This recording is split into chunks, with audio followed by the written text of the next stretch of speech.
State general equation of straight line in complex number किस तरीके से होती है ये देख लेते हैं, ठीक है ना। अब हम पढ़ रहे हैं स्ट्रेट लाइन, तो जनरल इक्वेशन क्या होती है, general equation of straight line in complex general equation क्या होती है, जहां पर सर्किल की इक्वेशन थी, सर्किल की इक्वेशन क्या थी, z into Z bar plus a bar into Z plus A into Z bar plus B equal to 0। तो वहां कोई इक्वेशन में सिर्फ जेड बार को गायब कर दीजिए, बाकी सारी इक्वेशन को लिख दीजिए, तो वो क्या बन जाएगी, स्ट्रेट लाइन की इक्वेशन बन जाएगी, A bar into Z plus A into Z bar plus B equal to 0। तो ये हमारी इक्वेशन क्या है, equation of straight line, equation of straight line, ये हमारी इक्वेशन क्या बन गई, स्ट्रेट लाइन बन गई। अब इसकी स्लोप निकालने का तरीका क्या है ये देख लेते हैं, ठीक है।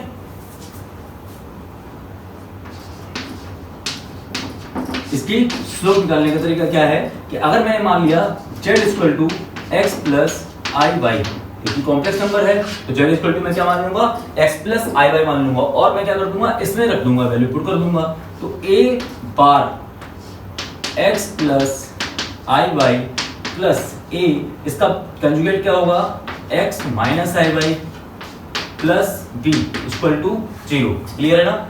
अच्छा, और a बार इंटू जेड, जो भी इसको मैं सॉल्व करूंगा, और सॉल्व करने के बाद मुझे इसकी स्लोप क्या निकल के आएगी, जब मैं इसको अंदर मल्टीप्लाई करूंगा, मल्टीप्लाई करने के बाद y equal to mx plus c के फॉर्म में लेके आऊंगा, और सॉल्व mx प्लस c लेके आऊंगा, तो वहां पर m क्या होता है, स्लोप होती है ना, m क्या होती है, स्लोप। यहां मैं देता हूं स्लोप, स्लोप m हमारी स्लोप क्या निकल के आती है, i a bar plus a upon a bar minus का a, ये हमारी क्या निकल के आती है, स्लोप निकल के आती है। क्लियर।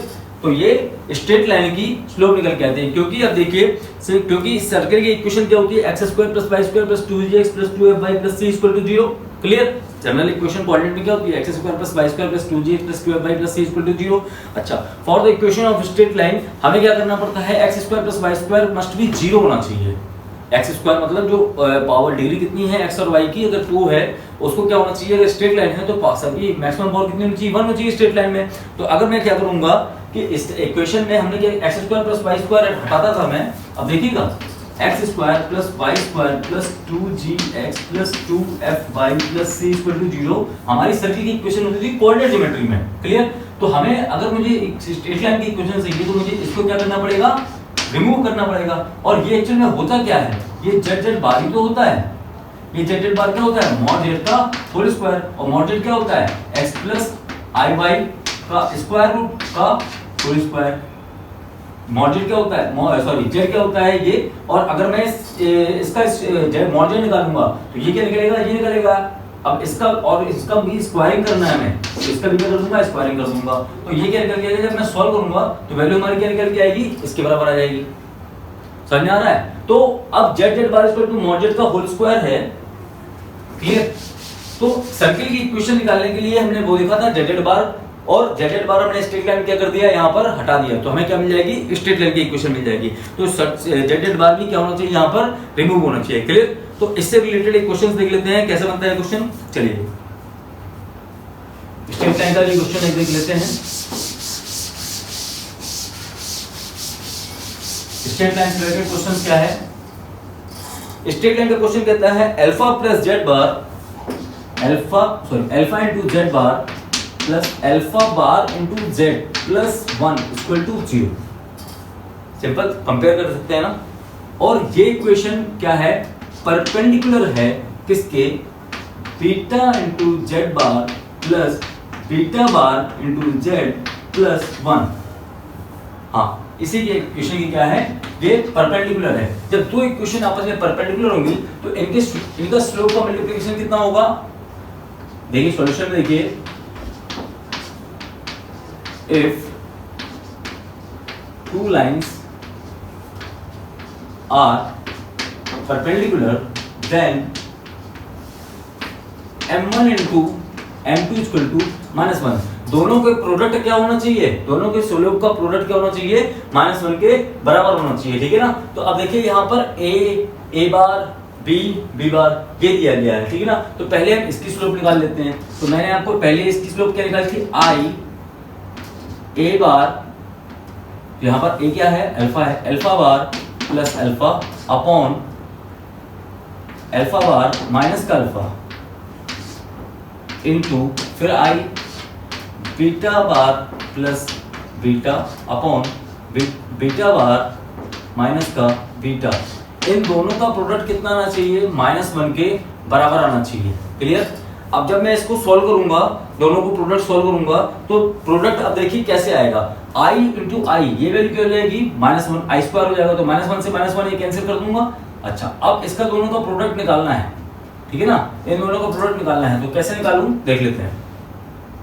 पहले तो हमने -1 लिखा और अल्फा बार प्लस अल्फा यहाँ पर into beta bar plus beta upon alpha bar minus का अल्फा और बीटा बार माइनस का बीटा इक्वल टू -1। तो ये -1 से ये -1 कैंसिल हो गया।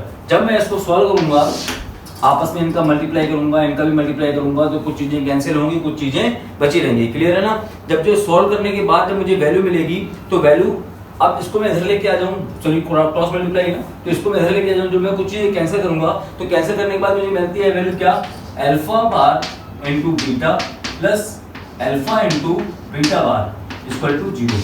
मुझे सॉल्व करने के बाद आंसर क्या मिलता है, ये मिलता है। ठीक है, समझ लीजिए। ये क्वेश्चन सॉल्व करने के बाद क्या मिला, इस तरीके का मिला। तो हमें यही चीज तो निकालनी थी कि दोनों लाइन परपेंडिकुलर हैं, तो बताइए अल्फा बीटा में रिलेशन क्या होगा। क्लियर, ये समझ में आ गया। अच्छा, बाकी एक क्वेश्चन और है, तो वो क्वेश्चन आप दोनों, अब मैं बोल दूं इसी क्वेश्चन को मैं बोल दूं पैरेलल है, तो पैरेलल के लिए आप क्या करोगे, m1/m1 इक्वल टू m2 कर दोगे, दोनों की स्लोप क्या हो जाएंगी, बराबर हो जाएंगी। क्लियर। चलिए, इस तरीके से क्वेश्चन बन सकते हैं। क्लियर। तो चलिए स्टूडेंट्स, तो लास्ट क्लास अभी हमने पहले क्या देखा था, हमने नॉर्मल जनरल फॉर्म देखा था स्ट्रेट लाइन का। अब हम देखने वाले हैं पैरामेट्रिक फॉर्म स्ट्रेट लाइन का। ठीक है ना। तो हेडिंग क्या बन जाती है, equation of complex straight line, equation of complex straight line in parametric form. हमें स्ट्रेट लाइन चैप्टर जब पढ़ेंगे कोऑर्डिनेट ज्योमेट्री में, तो हम वहां पर देखा होगा, या आपने 11th में देखा होगा, 12th में जब आप देखते हैं, 11th 12th में पढ़ते हैं, तो कोऑर्डिनेट ज्योमेट्री में स्ट्रेट लाइन के चैप्टर है। स्ट्रेट लाइन के चैप्टर्स में स्लोप फॉर्म के फॉर्म में स्ट्रेट लाइन है ना, 1 पॉइंट से पास होने वाली स्ट्रेट लाइन, 2 पॉइंट से पास होने वाली स्ट्रेट लाइन, इस तरीके से बहुत सारी स्ट्रेट लाइन के फॉर्म है। ठीक है ना। तो उसमें भी एक फॉर्म है, क्या है, पैरामेट्रिक फॉर्म। तो पैरामेट्रिक फॉर्म कैसे तरीके से देखते हैं, देख लेते हैं। कि मान लीजिए हमने एक पॉइंट दिया गया है ए, जिसके कोऑर्डिनेट दिए गए हैं Z1, दूसरा पॉइंट दिया गया है बी, जिसके कोऑर्डिनेट दिए गए हैं Z2, एंड तीसरा पॉइंट P कोई Z है। ठीक है। ये जो पॉइंट है वो कहीं पे भी हो सकता है, अंदर भी हो सकता है, बाहर भी हो सकता है, कहीं भी हो सकता है। तो अगर मैं इस तरीके से इसके पैरामेट्रिक फॉर्म के फॉर्म में इस इक्वेशन पूछूं, तो कैसे बोलूंगा, तो मैं मान लेता हूं कि equation of a straight line passing through Z1 and Z2। ठीक है ना। Equation of straight line passing through Z1 and Z2। अगर कोई लाइन Z1 and Z2 से पास करती है, तो इसका मतलब ये देख लीजिए कि मैं इस तरीके से ये बोल सकता हूँ कि AB और AP आपस में क्या है, कोलिनियर है। ठीक है ना। सिंस AP एंड AB क्या है, ये क्या है, कोलिनियर है। ठीक है ना। ये क्या है, कोलिनियर है। तो पहले मैं देख लेता हूँ कि इक्वेशन होती कैसी है। ठीक है ना। पहले इक्वेशन क्या देख लेता हूँ, होती किस तरीके से है कि Z equal to Z1 plus lambda Z2 minus का Z1, ये क्या है, हमारी इक्वेशन है। क्लियर। ये इसको अब इस तरह देखना है प्रूफ। तो प्रूफ के लिए क्या कर देते हैं, किस तरीके से आई है इक्वेशन, ये देख लेते हैं। हमने देखा AB और AP क्या है, पैरेलल है, वो कोलिनियर है। तो इसका मतलब AP जो हमारा होगा वो क्या होगा, लैम्डा टाइम्स होगा किसके, AB वेक्टर के। ठीक है ना। AP क्या होगा, AP क्या है, वो लैम्डा टाइम्स क्या है, AB वेक्टर के बराबर है। तो AP को मैं क्या लिख सकता हूँ, Z माइनस का Z1 equal to lambda A B को ले सकता हूँ Z2 माइनस का Z1 ले सकता हूँ। अब मैं Z1 को उस साइड भेज दूंगा तो Z इक्वल टू क्या मिल जाएगा, Z1 plus lambda Z2 minus का Z1। क्लियर? तो ये हमें क्या मिल गया, क्या मिल गई हमें, parametric form of equation, parametric form मिल गई किसकी, इक्वेशन ऑफ स्ट्रेट लाइन की, ठीक है ना, स्ट्रेट लाइन की इक्वेशन इन पैरामेट्रिक फॉर्म, ठीक है ना। अब इसी पे डिपेंडेंट एक क्वेश्चन है कि मान लीजिए कि एग्जाम एक क्वेश्चन दिया गया है कि Z1 की वैल्यू दी गई है आपको 1,1 एंड इसकी Z2 की वैल्यू दी गई है 3,4 और आपसे पूछा गया है कि आप इसकी पैरामेट्रिक फॉर्म में कोई इक्वेशन बताइए, ठीक है ना। तो आप Z1 की जगह क्या लिख देंगे, Z1 की जगह लिख देंगे 1 प्लस आई, तो यहाँ पे मैं लिखूंगा Z equal to 1 plus i plus lambda और Z2 माइनस का Z1 करेंगे तो Z2 माइनस का Z1 क्या होगा 2x2 माइनस x1, मतलब यहाँ पे कितना आएगा 2 और 4 माइनस का 3 प्लस 3i, ठीक है ना। तो ये हमारी इक्वेशन क्या निकल के आ गई, पैरामेट्रिक फॉर्म के फॉर्म में इक्वेशन निकल के आ गई किसी भी एक फॉर्म से। अब इससे रिलेटेड जो वैरायटीज होंगी पैरामेट्रिक फॉर्म से रिलेटेड वो सारी वैरायटीज हम करेंगे कोटा कानपुर जंक्शन में, ठीक है ना। तो पैरामेट्रिक फॉर्म के बाद ये पैरामेट्रिक फॉर्म में इक्वेशन आ गई, क्लियर। चलिए तो अब हमें पढ़ना है कंडीशन ऑफ परपेंडिकुलरिटी एंड पैरेललिटी, ठीक है ना। आर्गेंट का जो पार्ट 2 है ना, जो इसने ज्योमेट्रिकली बताया ना, geometry of a complex number, ये सबसे लेंथी पोर्शन है कॉम्प्लेक्स नंबर का, ठीक है ना, और सबसे हैवी पोर्शन है, इसलिए इसमें इतनी सारी चीजें देखनी पड़ती हैं क्योंकि उसमें पूरी कोऑर्डिनेट ज्योमेट्री इसमें इंसर्ट कर दी, क्लियर है ना। तो मेरा इसलिए इतना बड़ा वीडियो जा रहा है, इसको मैं पार्ट 2 पार्ट में कंप्लीट करूंगा, ठीक है ना, पार्ट 2 एंड पार्ट 3, ठीक है। कंडीशन ऑफ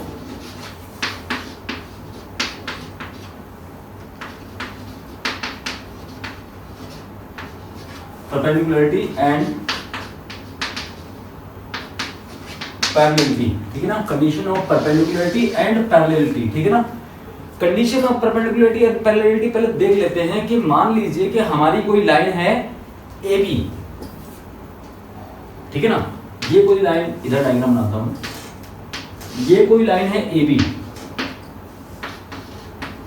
ये कोई लाइन है क्या ए बी। अच्छा, ए बी को जब मैं थीटा एंगल रोटेट करता हूं, ए बी को जब मैं थीटा एंगल रोटेट करता हूं तो मुझे क्या मिलती है, लाइन सी डी, मुझे क्या लाइन मिलती है, मुझे लाइन मिलती है, मुझे लाइन मिलती है ये सी डी, ठीक है ना, सी डी। ए बी को जब मैं रोटेट किया कितना, थीटा एंगल, क्लियर। तो यही चीज हमें देखनी है कि दो लाइंस के बीच का एंगल, हमने जब मैं कोऑर्डिनेट ज्योमेट्री पढ़ाऊंगा आपको तो दो लाइन के बीच के एंगल कैसे निकालते हैं ये भी पढ़ाऊंगा। पूरा ये जो coordinate geometry point and straight line पूरा चैप्टर है ना, पॉइंट एंड स्ट्रेट लाइन पूरा चैप्टर अभी कंप्लीट होने वाला है कॉम्प्लेक्स के फॉर्म में, ठीक है ना। तो इससे ये कि क्योंकि एक्चुअल में सिलेबस में है, आईआईटी में है, इसलिए हमें पढ़ाना पड़ रहा है, ठीक है ना। तो ये कंडीशन ऑफ परपेंडिकुलरिटी एंड पैरेललिटी क्या होती है कि अब ये देखते हैं कि देखिए ए बी को हमें कहां पे लाया है, हम सी डी पे लाए हैं। तो ए बी क्या है हमारा, इनिशियल है, और सी डी क्या है हमारा, फाइनल है। तो मैंने आपको बताया था कि रोटेशनल थ्योरम क्या कहती है कि फाइनल यूनिट वेक्टर, एक्चुअल में ये एक तरीके की डायरेक्शन ही तो है, ये डायरेक्शन तो इसका मैग्नीट्यूड तो कुछ है नहीं है ना। तो final unit vector is equal to initial unit vector cis alpha या थीटा, जो दोनों के बीच में एंगल दिया गया है, चलिए इसको थीटा मान लेते हैं, क्लियर। एक ही बात समझ में आ गई। तो फाइनल यूनिट वेक्टर एक्चुअल में है क्या, अगर ये Z1 है, ये Z2 है, और ये Z3 है, और ये Z4 है, क्लियर है ना। CD AB को थीटा एंगल रोटेट करने पर आता है, थीटा CD जो आ रहा है वो हमारा क्या आ रहा है, थीटा AB को थीटा एंगल रोटेट करने पे आ रहा है। तो इनिशियल हमारा क्या होगा, यहाँ पर क्या हो जाएगा Z2 माइनस का Z1, और फाइनल क्या हो जाएगा Z3 Z4 माइनस का Z3। इतनी बात समझ में आ गई।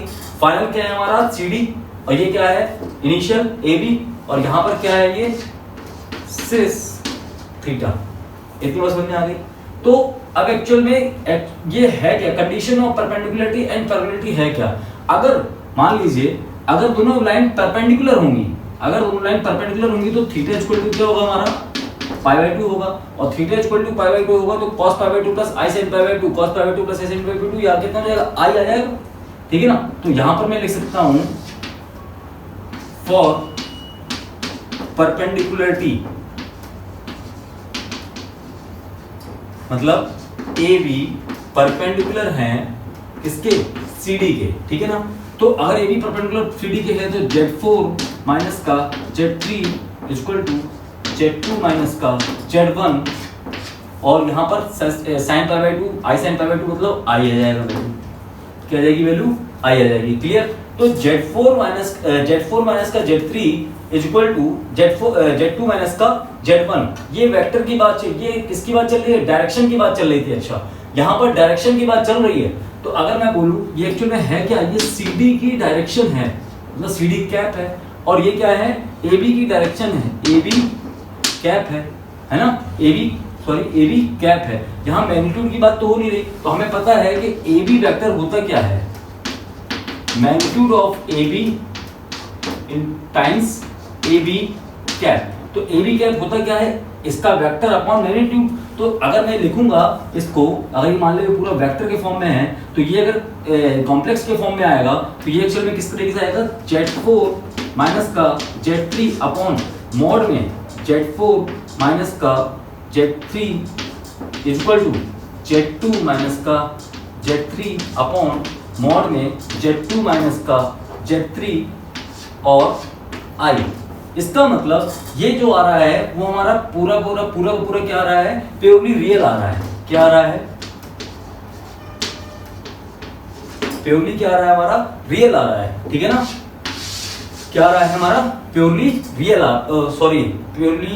प्योरली इमेजिनरी, रियल नहीं, आई आ रहा है ना, तो प्योरली इमेजिनरी आ रहा है, प्योरली इमेजिनरी पार्ट आया है, ठीक है। अच्छा, अगर इमेजिनरी पार्ट आया तो अब ये देख लेते हैं कि थीटा जो दिया गया है, एंगल दिया गया है, अगर ये दोनों अगर परपेंडिकुलर हैं, दोनों लाइनें अगर परपेंडिकुलर हैं, तो हमें पता है कि m1 into m2 equal to -1 होता है, ठीक है ना। क्या होता है, m1 into m2 equal to -1 होता है, ठीक है। तो m1 into m2 equal to -1 देख लेते हैं, m1 into m2 equal to -1, चूंकि AB क्या है, परपेंडिकुलर है CD के, तो m1 into m2 equal to -1, ठीक है ना। तो m1 into m2 equal to -1, तो m1 एक्चुअल में था क्या, m1 क्या था, स्लोप थी। स्लोप कैसे निकालते हैं, m अभी मैंने बताया था स्लोप कैसे निकालते हैं, स्लोप कैसे निकालते हैं, y/x, स्लोप कैसे निकालते हैं, y/x। तो यहाँ पर मैं लिखूंगा, तो z, अगर मैं m1 लिख रहा हूँ, सॉरी m1 into m2, तो ये m1 या m2 is equal to minus का 1/m1 हो जाता है ना। ये माइनस का m1 हो जाएगा।